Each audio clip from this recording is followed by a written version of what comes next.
नमस्कार, मैं हूं आपके साथ राहुल सौमित्र। आप देख रहे हैं दोपहर वार। अब की बार 74 पार। सीएम योगी आदित्यनाथ ने इसे ट्वीट किया है और बताया है कि क्यों हम उत्तर प्रदेश में 74 के पार जा रहे हैं। लोकसभा 2019 का चुनावी बिगुल बजने के बाद सभी पार्टियों ने चुनावी एजेंडा सेट करना भी शुरू कर दिया है। उत्तर प्रदेश के सीएम योगी आदित्यनाथ ने एक कविता के साथ नया चुनावी नारा ट्वीट किया है, जिसमें उन्होंने लिखा है, जातिवाद, वंशवाद, भ्रष्टाचार पर लग रहा विराम, महामिलावटी धोखेबाजों का प्रदेश से मिट रहा नाम, खोई हुई पहचान लौट रही, उत्तर प्रदेश की तस्वीर बदल रही, अब ये परिवर्तन नहीं थमेगा, नए सफर पर उत्तर प्रदेश। ये योगी आदित्यनाथ ने ट्वीट किया है और इसी तरह के हिंदी में उन्होंने 2 और ट्वीट किए हैं, जिसमें उनको कहना है, वो कह रहे हैं कि नए सफर पर उत्तर प्रदेश है। योगी आदित्यनाथ ने इस ट्वीट में पार्टी के सामने 74 से ज्यादा सीटें जीतने का लक्ष्य रखा है। उन्होंने अपने ट्वीट में लिखा है, उत्तर प्रदेश 74 पार, फिर एक बार मोदी सरकार। 2019 के महासंग्राम के लिए बीजेपी पूरी तरह से कमर कस चुकी है और लक्ष्य 74 से ज्यादा सीटें जीतने का रखा है। अगर वर्तमान में हालात देखें तो अभी भारतीय जनता पार्टी के कुल 70 सांसद हैं। अगर सहयोगी दलों को भी मिला लिया जाए तो 70, वैसे आंकड़ा 68 पर पहुंच जाता है। जीत के आए थे 71 और सहयोगी दलों के साथ हो गए थे 73। लेकिन महागठबंधन बनने के बाद और कांग्रेस में प्रियंका गांधी की एंट्री के बाद योगी आदित्यनाथ ने इस बार का जो नारा दिया है कि अब की बार 74 पार।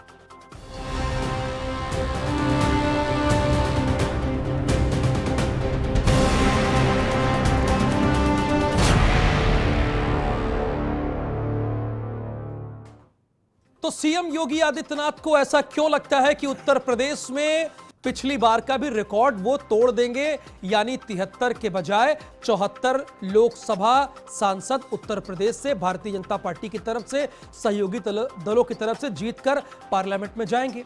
जबकि उत्तर प्रदेश में हालात अब बदल गए हैं। धुर विरोधी समाजवादी पार्टी और बसपा एक साथ आ गए हैं और आरएलडी भी इनके साथ 3 सीटों पर लड़ रही है। यानी कुल 80 सीटों की बात की जाए तो सपा, बसपा और आरएलडी पूरी ताकत से लड़ेंगे। इन लोगों ने कई बार क्लियर किया, मीडिया के सामने भी कहा कि वो सिर्फ 3 सीट या 37 सीट या 38 सीट पर नहीं लड़ेंगे, बल्कि वो अपनी पूरी ताकत के साथ 80 की 80 लोकसभा सीटों पर चुनाव लड़ेंगे। अब कांग्रेस की स्थिति यह है कि कांग्रेस, ऐसा लग रहा था कि लोग हल्के में ले रहे हैं, लेकिन प्रियंका गांधी वाड्रा की जैसे ही उत्तर प्रदेश की राजनीति में एंट्री हुई, देश में भी एंट्री हुई, वैसे ही कांग्रेस के कार्यकर्ताओं में उत्साह आने लगा। तो हमारे साथ तमाम खास मेहमान जुड़े हैं, उनसे ये बातचीत करेंगे कि सीएम योगी आदित्यनाथ ने अब की बार 74 पार का जो नारा दिया है, इसके पीछे उनकी क्या मंशा है, वो क्या चाहते हैं और कैसे उन्हें लगता है कि हम 74 पार कर जाएंगे। हमारे साथ भारतीय जनता पार्टी के प्रवक्ता डॉक्टर चंद्रमोहन जी हैं, इनकी राय बहुत अहम होगी। चंद्रमोहन जी, आपका बहुत स्वागत है। हमारे साथ आरएलडी के प्रवक्ता अभिषेक चौहान हैं। अभिषेक चौहान जी, आपका भी बहुत स्वागत। कांग्रेस की तरफ से अमित गुरु जी हैं, ये कांग्रेस के प्रवक्ता है, आपका स्वागत। और हमारे उत्तर प्रदेश के ब्यूरो चीफ वीरेंद्र सिंह हैं, जिन्होंने हाल ही में सीएम योगी आदित्यनाथ का एक्सक्लूसिव इंटरव्यू लिया और अखिलेश यादव से भी उन्होंने खास बातचीत की है, यानी पक्ष और विपक्ष दोनों लोगों की इन्होंने राय ली है। डॉक्टर चंद्रमोहन जी, शुरुआत में आपसे ही करना चाहूंगा, कैसे इस बार आप कह रहे हैं कि अब की बार 74 पार, इस बार तो विपक्ष भी बड़ी मजबूती के साथ खड़ा है आपको चुनौती देने के लिए? देखिए, इस अब की बार 74 पार का जो नारा आदरणीय मुख्यमंत्री योगी आदित्यनाथ जी ने दिया है, ये केवल नारा नहीं है, ये संकल्प है।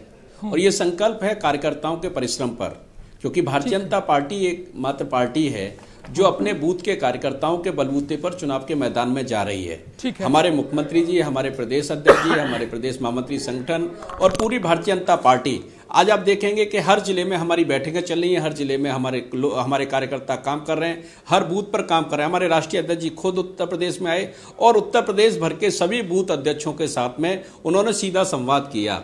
और आज हमारे पास में मोदी जी का जो विशाल व्यक्तित्व है, मोदी सरकार की जो काम है, आज डबल इंजन की सरकार ने जो काम किया है, उन कामों को लेकर हम जनता के बीच में जा रहे हैं। इसलिए आज जो नामुमकिन चीजें थी वो आज मुमकिन हो रही हैं, वो मुमकिन हो रही हैं।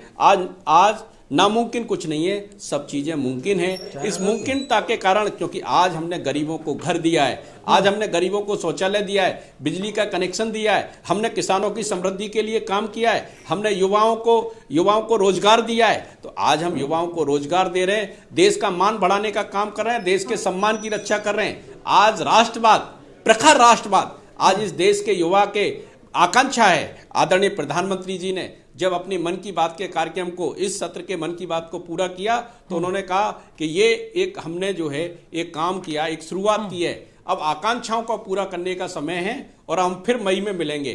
तो आज हमारे पास में मोदी जी का जो व्यक्तित्व है, आज समाजवादी पार्टी, बहुजन समाज पार्टी काहे के लिए चुनाव लड़ रही है, वो किसके लिए चुनाव लड़ रहे हैं? आज देखो आपकी कांग्रेस क्या बोलती है, सपा क्या बोलती है, बसपा क्या बोलती है, आप देखो इनकी क्या राजनीति है। ये चुनाव अभियान भी कहां से शुरू करते हैं, तो देवबंद से शुरू करने की बात शुरू करते हैं। ये शाकुंभरी पीढ़ से चुनाव अभियान का शुभारंभ नहीं करते हैं, क्योंकि इनकी आस्था नहीं है शाकुंभरी देवी में। इसलिए ये तो आज एकदम स्पष्टता है, पूरा देश आज खड़ा है, उत्तर प्रदेश खड़ा है, उत्तर प्रदेश में डबल इंजन की सरकार डॉक्टर चंद्रमोहन जी सब चीजों को मुमकिन हमारे करके साथ बाकी के दल भी जुड़े हुए हैं। अमित गुरु जी, मैं आपसे ये जानना चाहता हूं, देखिए चंद्रमोहन जी ये कह रहे हैं कि देखिए उनके लिए कुछ नामुमकिन नहीं है। उन्होंने उत्तर प्रदेश में, चूंकि डबल इंजन की उनकी सरकार है, इतना काम किया है और उनके राष्ट्रीय अध्यक्ष ने जिस तरह से बूथ अध्यक्षों तक सीधे संवाद किया है, वैसे ये मुमकिन है, 74 पार वो कर जाएंगे। जी बेशक, मुझे लगता है मैं दूं, ये कर लें, ये कांग्रेस और भाजपा, उसके बाद मैं आता हूं। बेशक योगी आदित्यनाथ जी के दावे में दम मुझे दिखता है, और पूरे देश में हमें लगता है उन्होंने कम आंक लिया। हम तो 100 समझ रहे थे, अगर पूरे देश में 74 का अगर आकलन कर रहे हैं तो मुझे लगता है कि ये भी मुमकिन और नामुमकिन के ही बीच उलझ गया है।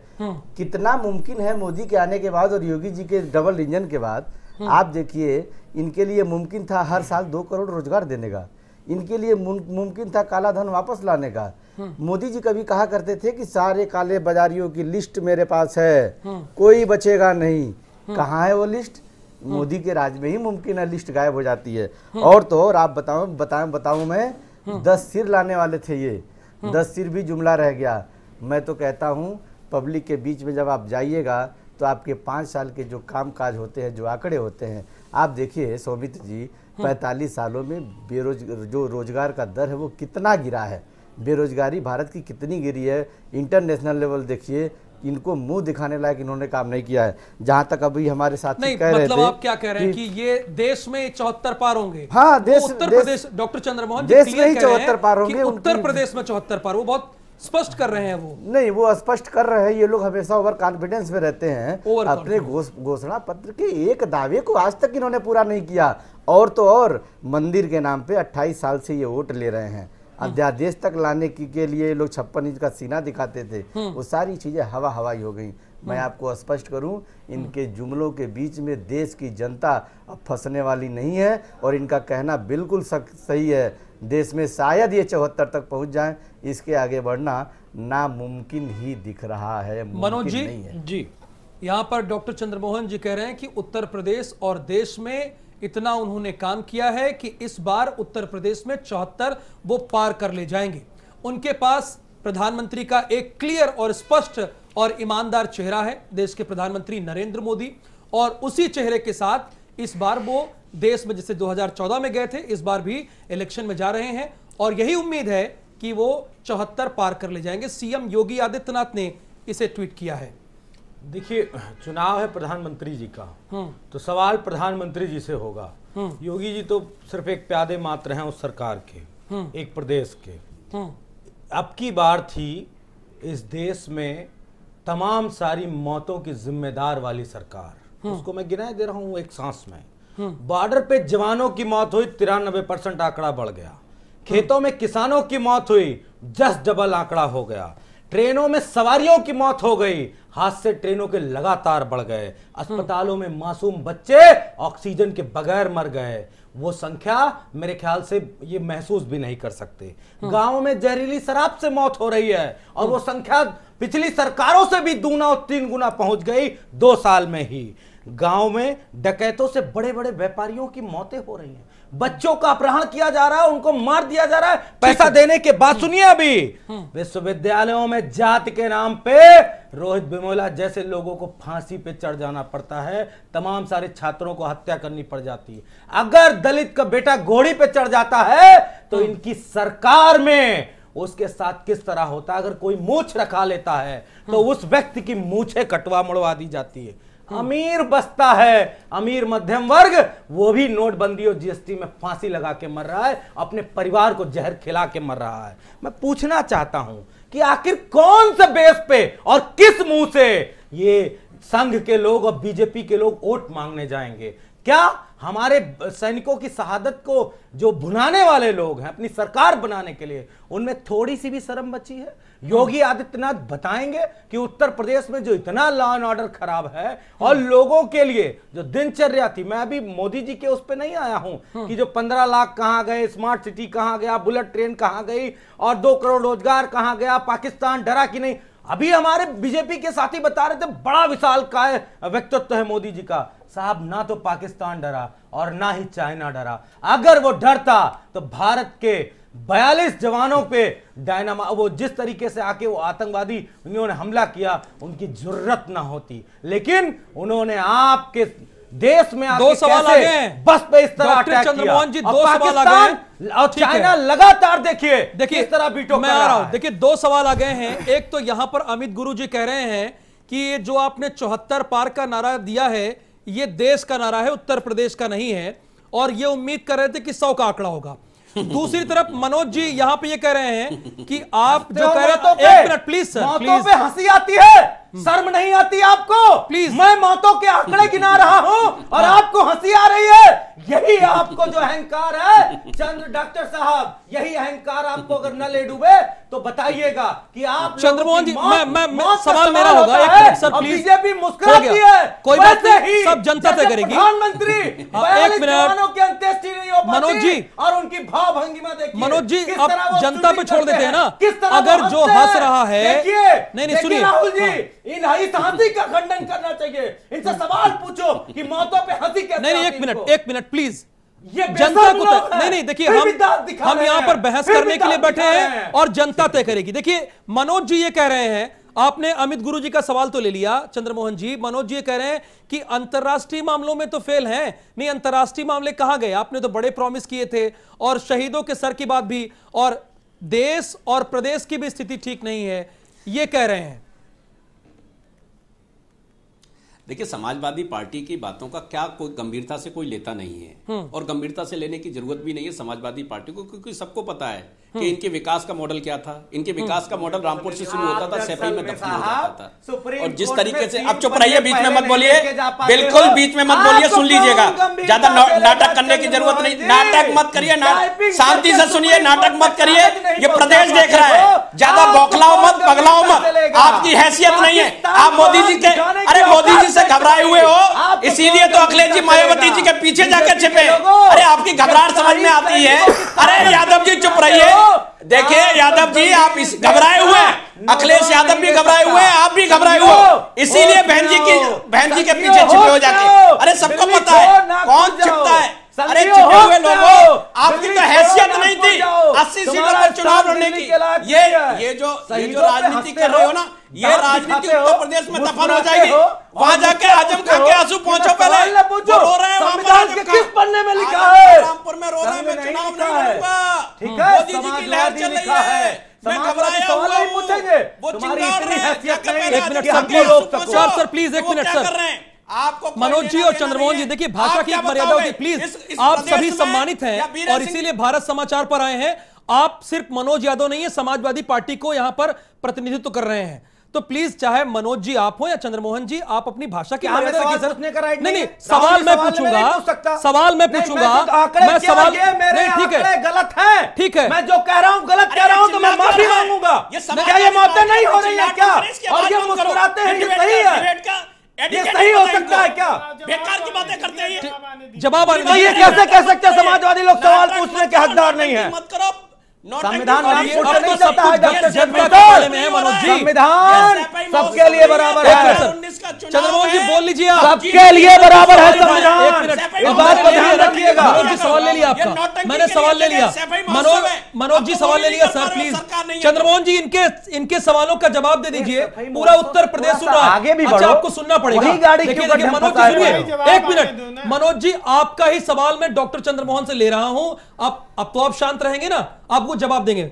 बोलिए चंद्रमोहन जी, इन्होंने कई सवाल खड़े किए हैं भारत समाचार के जरिए, कई सवाल उठाए हैं। देखिए इनके सवालों का कोई मतलब नहीं है। अगर मोदी जी का व्यक्तित्व नहीं होता तो आप लोग डिबेट इन्हीं से पूछ लीजिए। हमारे डिबेट में बुलाए मत करो भाई, क्या जरूरत है हमें डिबेट में बुलाने की? हम 42 जवानों की शहादत के बारे में पूछेंगे, ये कहेंगे इनके सवालों का कोई मतलब नहीं है। किसान हमारा मौत रोज फांसी लगा रहा है, गरीब भूख से मर रहा है, और इनसे करे सवाल का मतलब नहीं है। बोलो, पहले चिल्लाओ। चिल्ला नहीं रहा राहुल जी, ये डिबेट क्या हो रही है? कोई सवाल पूछता तो आप बौखला ये समाजवादी जाते हो पार्टी का चरित्र और देख देहाती लो आप। भाषा में बौरा जाते हो, चैनल की डिबेट में जवाब क्या नहीं दे नौटंकी पाते कर रहे हो, हो? अरे सवाल सवाल का जब मौसम में उत्तर नहीं नौटंकी होता कर रहे है, हो, यहाँ मैं क्या कर रहे हो? कैसे अगर भाषा कहूंगा? की इस स्तर पर ये आएंगे, कैसे ऐसे मुझसे कोई कह रहे हैं मौसम कि में मैं नहीं सवाल हम लोग पूछने का बैठे हैं। हकदार नहीं हूं? ये माफी मांगे। और जब मैं कहता हूं कि हमारे सैनिक शहीद हुए तो ये हंसते क्यों हैं? मनोज जी ये हंसते क्यों मनोज जी हो हैं? गया प्लीज, मनोज यादव मनोज जी के लिए प्लीज, तो आप आप कर सब लीजिए, कुछ जनता मनोज को छोड़ यादव। देते ना। वीरेंद्र जी ये स्थिति क्यों बन रही है, जरा ये बताइए। देखिए, जब सवाल होगा और जवाब का आप इंतजार नहीं करेंगे और कोई जवाब देगा, तो देखिए जब आप कठोर से कठोर सवाल पूछिए, लेकिन जब सवाल पूछ लीजिए तो जवाब भी सुनिए। अब इस तरह का अगर एक तरफा लोग शोर करेंगे तो जनता समझ क्या पाएगी आपकी बात को? बिल्कुल ठीक बात है। डिबेट इसलिए है कि एक मुख्यमंत्री और एक पार्टी के नेता ने यह कहा है कि हमारा ये इरादा है, हमारी ये कोशिश है कि उत्तर प्रदेश की 80 में से हम 74 सीटें जीतेंगे। राइट। उनके विपक्ष का ये काम है कि वो अपने तर्कों से और जनता को कन्विंस करे, वो उनके रथ को रोकना चाहे रोके, वो उनके रथ को बढ़ाना चाहे बढ़ाए। तो इसमें ये निष्पक्षता मीडिया के सामने हमेशा बनी रहनी चाहिए, और जो लोग डिबेट में हैं उनको इस बात का भी एहसास रहना चाहिए कि दोनों पक्ष हमारे लिए उतने ही इंपॉर्टेंट हैं और दोनों की बातें महत्वपूर्ण हैं, क्योंकि जनता दोनों पक्षों की राय सुनती है।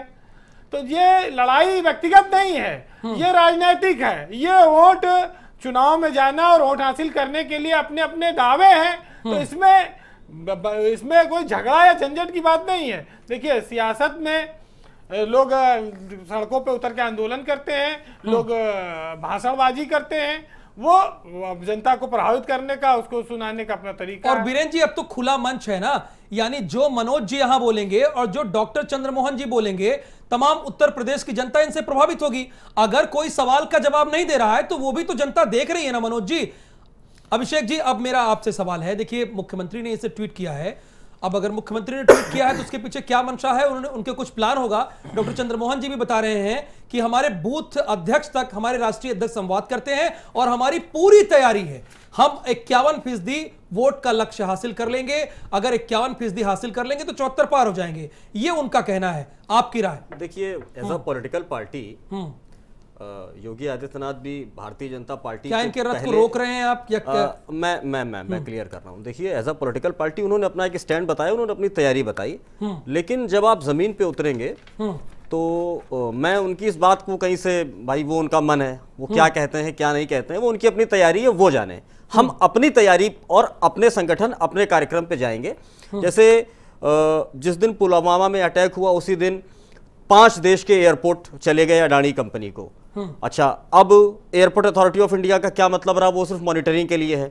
अब एयरपोर्ट अथॉरिटी ऑफ इंडिया में जो कर्मचारी हैं, रिटायरमेंट के बाद जो अब नई भर्ती होगी वो अडानी ग्रुप के थ्रू आउटसोर्सिंग पे होगी, जैसे पासपोर्ट उत्तर प्रदेश में हो रहा है।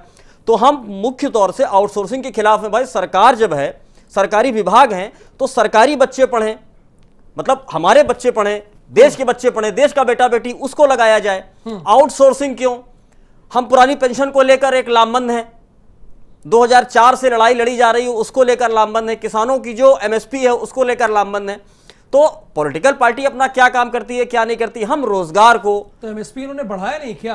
नहीं, जो अपनी एमएसपी पंचवर्षीय जो सरकार में। नहीं मैं ये नहीं कह रहा हूं, जो एमएसपी गन्ना का जो भुगतान हुआ वो अभी लास्ट ईयर का लास्ट स्लैब का बाकी है। जैसे आपको मालूम मार्च टू अप्रैल चलता है, उस स्लैब का बाकी है। तो हम जिस मुद्दे को लेकर जा रहे हैं जनता के बीच, ये गठबंधन अच्छा, क्यों अभिषेक, हुआ? आप तो पश्चिम राहुल उत्तर जी, प्रदेश मैं में आपको आते हैं, एक मिनट। राहुल जी, मैं आपको एक बात बहुत बार बार लोग बात कहते हैं सपा बसपा रालोद का गठबंधन क्यों, मैं बहुत जिम्मेदारी से आपसे कह सकता हूं, जो मेरे नेता की मेरी बातचीत हुई है, ये गठबंधन सिर्फ इसलिए हुआ है कमजोर को, जिसके पास कुछ नहीं है, वो लोग जिनको एक वक्त की रोटी नहीं मिलती उनको पौष्टिक थाली देने के लिए, जिनको शिक्षा नहीं मिलती उनको शिक्षा देने के लिए, सरलता से संसाधन देने के लिए, कमजोर को मजबूत बनाने के लिए यह गठबंधन है। ये जिसको लोग महामिलावट कह रहे हैं, तो वो लोगों ने भी गठबंधन किया, इसलिए कोई दूसरा अगर अलायंस कर रहा है उसको आप चैलेंज करें और आप वो काम करें, तो ये बात राजनीतिक शुचिता के लिए ठीक नहीं। बाकी जबान है चमड़े की, पैसा पड़ता नहीं है, पैसा करने के लिए राहुल जी सरकार है, पैसा पड़ता नहीं है, चमड़े की जबान है, जिसको जो बोलना हो बोल ले। यहां पर अभिषेक है, आरएलडी के प्रवक्ता है, वो कह रहे हैं कि ये गठबंधन इसलिए है, ये महामिलावट नहीं है, कि जो कमजोर हैं उन्हें मजबूत किया जाए, इसलिए उन्होंने ये गठबंधन किया है। और ये कह रहे हैं कि हम 74 पार होने नहीं देंगे, बड़े कॉन्फिडेंस है। नहीं, हम क्या है, जनता है, हम क्या है, लोकतंत्र में जनता ही सब कुछ है। हम तो अपना मैनिफेस्टो अपनी योजना के साथ जाएंगे, जनता। डॉक्टर चंद्रमोहन जी, लोगों को तय करना है। बोलने दीजिए। बिल्कुल सही बात, बिल्कुल सही बात है। जनता जनार्दन है और जनता ही तय करेगी, सम्मानित जनता तय करेगी कि कौन कहां खड़ा हुआ है। आज देखिए चौधरी चरण सिंह जी के नाम पर राजनीति करने वाले आज उत्तर प्रदेश में केवल 3 सीटों पर चुनाव लड़ रहे हैं, वो भी अपनी सीट पर लड़ने को तैयार नहीं है। चंद्रमोहन भाई एक सवाल ले लेना मेरा, चंद्रमोहन भाई एक सवाल ले लेना मेरा। नहीं, चंद्रमोहन भाई पहले एक सवाल ले लो, एक सवाल, उसके बाद ले लेंगे। 1 मिनट, बोलो सवाल सब इकट्ठे कर दो सारे सवाल। नहीं चंद्रमोहन भाई बुरा ना मानना, एक सवाल ले लो। बोलो। प्रधानमंत्री जी ने कहा था, बुराई मानने की बात नहीं है, प्रधानमंत्री जी ने 2017 में कहा था विधानसभा चुनाव में और मेरठ में कहा था कि पूरे उत्तर प्रदेश में चौधरी चरण सिंह जी के नाम से कोष बनेगा, मंडल वाइज बैंक बनेंगे। उस वादे का क्या हुआ भाई साहब? आपने चौधरी साहब का नाम लिया तो हो सकता है मैंने कहा याद दिला दूं। सारे हाँ हम चौधरी साहब को आराध्य मान के, उनके विचारों को आराध्य मान के चौधरी साहब के श्री चरणों में अपनी राजनीति करते हैं। हम तो जो उनकी प्रतिमा जो वहां लगी हुई थी मोदी नगर के पास, उसका अनावरण भी हम ही करते हैं। आप तो कर नहीं पाते हो, हम तो वो भी करते हैं। छोड़ दीजिए, उसका हुआ क्या ये बताइए। उस छपरौली, अब सब बीच में मत बोलिए। छपरौली शुगर मिल की क्षमता वृद्धि भी हम करते हैं, मोहद्दीनपुर शुगर मिल की क्षमता वृद्धि भी हम करते हैं, और गन्ना किसानों का रिकॉर्ड भुगतान भी हम करते हैं। हम वो नहीं भूले हैं। आप जिस आज गठबंधन में चौधरी चरण सिंह जी की आत्मा को मार कर शामिल हुए हो, हत्या करके शामिल हुए हो, उस गठबंधन के बारे में मैं आपको अभी दिखा दूंगा। अजीत सिंह जी क्या कहते हैं? अजीत सिंह जी कहते हैं कि बीएसपी कैसे टिकट देती है, मैं क्या वैसे दे दूं क्या?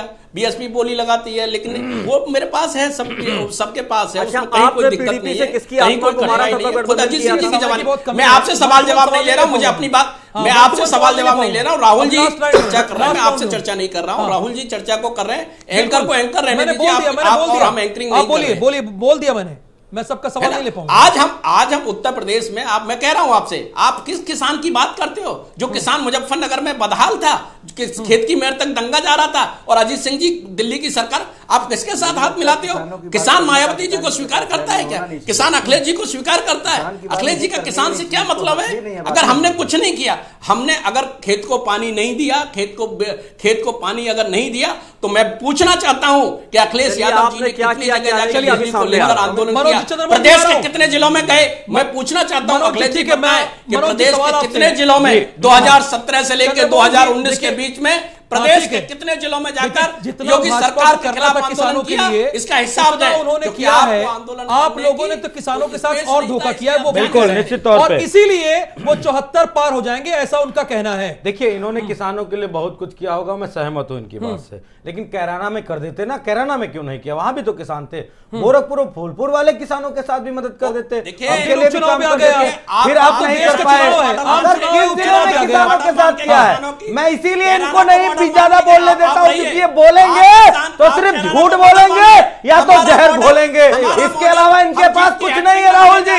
इसलिए इनकी आवाज जनता तक अगर चली गई तो इनको फायदा हो जाएगा और ये झूठ फिर बोल देंगे, जुमला फिर बोल देंगे, जनता के लिए कुछ कर नहीं सकते, जुमला बोलते हो। अमित गुरुजी, गाय गोबर की जुमला की राजनीति करने वालों जनता माफ नहीं करेगी। अमित गुरुजी, स्वाभिमानी होता है, आप स्वाभिमानी किसानों के अब देख लीजिए इनको क्या हो गया। मुझे लगता है इनको कुछ हो गया है। एक मिनट मनोज जी प्लीज। वो जो कोर्स बनना था उसका हुआ क्या? 50,000 किसान दिल्ली चल के आता है, 1.5 महीने तक भी उसकी सुनी नहीं लेते हैं। आप कुछ नहीं करेंगे, आप बहुत दिन धैर्य रखो, धैर्य रखो। राजनाथ सिंह की आई बातचीत हुई ना, लाठियों से मरवाया। दिल्ली एनसीआर एक लाठी चार्ज नहीं हुआ है और एयरपोर्ट अथॉरिटी में जमीनें चली गई हैं, उनका ये भुगतान तक नहीं दे पा रहे हैं। इसीलिए तो आप 3 सीटों का। चलिए बहुत शुक्रिया आप सभी का आपसे बातचीत करने के लिए। डॉक्टर चंद्रमोहन जी आपका, मनोज जी आपका, अभिषेक जी आपका, अमित गुरु जी आपका और हमारे उत्तर प्रदेश के ब्यूरो चीफ वीरेंद्र सिंह आपका भी बहुत बहुत शुक्रिया। तो सीएम योगी आदित्यनाथ ने ट्वीट किया है कि वो कैसे अब की बार 74 पार हो जाएंगे, लेकिन समाजवादी पार्टी, कांग्रेस और आरएलडी और बसपा उनके रथ को रोकने के लिए पूरी कोशिश में लगी हुई है और सब कुछ जनता के हाथ में है। बहुत धन्यवाद।